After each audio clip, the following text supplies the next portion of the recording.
उनके पास कार है, ऑफिस पास में है और हफ्ते में 2 दिन की छुट्टी होती है, तो फर्क तो पड़ता है ना।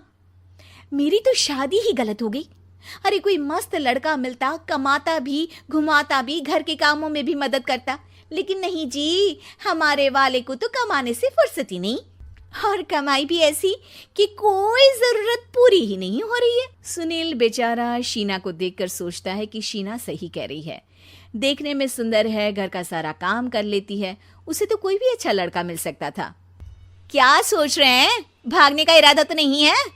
अरे नहीं मेरी प्यारी बीवी, मैं तो नहीं, पर डर है कि तुम नहीं कहीं भाग जाओ मुझे छोड़कर। शीला सुनील के मुंह से प्यार भरी बात सुनकर मुस्कुराती है। आप भी ना। सुनील एक दिन ऑफिस से घर आता है कि तभी शीना कहती है, सुनिए जी, वो मेरी सहेली आई थी, सारा दिन वो लोग यहीं थे।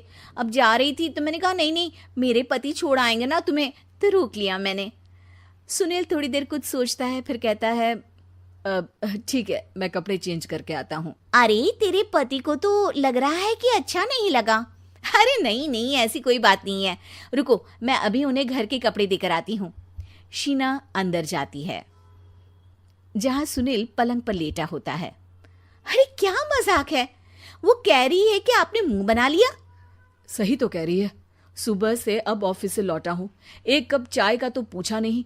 20 किलोमीटर जाओ और आओ, और फिर कल उसी टाइम पर ऑफिस। अरे यार, मुझे गाड़ी चलानी आती ना तो बोलती भी नहीं आपको। और कौन सा रिक्शा खींच कर जाना है आपको? सुनील अब क्या बोलता। रात देर से आता है और सो जाता है। अगले दिन शरीर दर्द हो रहा है। अरे तो मत जाओ ना ऑफिस, चलते हैं ना मार्केट घूमने, फिर पिक्चर देखेंगे और रात में खाना खाकर घर वापस। सुनील जब सारे दिन की थकान वाला शेड्यूल सुनता है तो वो सीधे सीधे ऑफिस के लिए तैयार हो जाता है। अब आए दिन शीना की डिमांड बढ़ती ही चली जाती है और सुनील उसको पूरा भी करता। लेकिन एक दिन, ए जी, मेरा भाई आ रहा है, उसे 2 लाख रुपए की जरूरत है। हाँ तो मैं क्या करूं शीना, मेरे पास इतने रुपए नहीं है। हाँ हाँ पता है नहीं है, लेकिन किसी से लेकर तो दे सकते हो ना। अरे मैं किससे मांगू, मेरे तो जानने में भी कोई नहीं है जिसके पास इतनी बड़ी रकम हो। तभी वहां शीना का भाई शीनू आ जाता है। जीजा जी कैसे हैं आप? अब मैं ठीक हूँ शीनू, अचानक इतनी बड़ी रकम की जरूरत कैसे पड़ गई? अरे जीजा जी, वो बिजनेस शुरू किया ना, तो उसके लिए पैसे की जरूरत है। काफी हो चुका है, थोड़ा पैसा बचता है तो मैंने सोचा आपसे ले लूं। अब देखो, मेरे ऑफिस में कुछ लोग हैं जिनकी सेविंग अच्छी है, मैं उन लोगों से बात करके देखता हूँ। सुनील ऑफिस से किसी से पैसे लेकर शीना को दे देता है।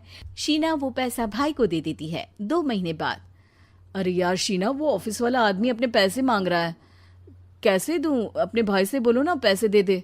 अरे हाँ हाँ दे देगा, कहाँ भागा जा रहा है, आप उनको बोल दो कि दे देंगे। थोड़े दिन बाद, शीना वो आदमी मुझसे आज भी पैसे मांग रहा था यार, मैं तंग आ गया हूँ। ऑफिस जाते ही सामने उसका चेहरा दिखता है, क्या बोलूं, बार बार पैसे मांगता है। अच्छा मैं शीनू को फ़ोन लगाती हूँ, बात करके देखती हूँ। शीना भाई को फ़ोन करती है लेकिन वो फ़ोन उठाता ही नहीं। लगता है भाई कहीं ऐसी जगह है जहाँ नेटवर्क की समस्या होगी। सुनील अगले दिन दोपहर को ही घर आ जाता है। उसका चेहरा उतरा और परेशान सा होता है। वो रोने लगता है। अरे क्या हुआ जी, आप इतना परेशान क्यों हैं? सब ठीक तो है ना? अरे नहीं शीना, कुछ ठीक नहीं है, मैं ठीक नहीं हूँ। तुम्हारे भाई के लिए मैंने जो पैसे लिए थे, उस आदमी ने आज भरे ऑफिस में सबके सामने मेरी बेइज्जती कर दी। सबके सामने आज मैं कर्जदार बनकर खड़ा था। मैंने हर वो प्रयास किया घर चलाने के लिए जो मैं कर सकता था, लेकिन अब नहीं होगा। वो फिर रोने लगता है। अरे आप तो औरतों की तरह रो रहे हैं, मर्द हैं आप। क्यों, आदमी के सीने में दिल नहीं होता, या फिर वो इंसान नहीं मशीन होता है? अरे मैं थक चुका हूँ शीना, तुम समझती क्यों नहीं? मैं भी शारीरिक और मानसिक रूप से थकता हूँ, मैं भी आराम करना चाहता हूँ, सुकून चाहता हूँ। मैं अब कुछ नहीं कर सकता।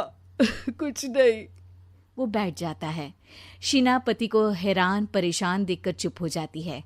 अगले दिन, सुनिए, ये लीजिए 2 लाख रुपये, उस आदमी को दे दीजिए और बोल दीजिए कि आज के बाद किसी को पैसे के लिए बेइज्जत ना करे। सुनील पैसे देखकर राहत की सांस लेता है। अरे शीना, तुमने तो मेरा बहुत बड़ा काम कर दिया। अब मैं शान से ऑफिस जा सकता हूँ, लेकिन ये पैसे आए कहाँ से? ये पैसे मैंने अपने गहनों को गिरवी रख कर लिया है। तुम ठीक रहो, निश्चिंत रहो, मैं बस यही चाहती हूँ। मुझे माफ़ करना, पर अब मैं समझ चुकी हूँ कि मर्द को भी दर्द होता है।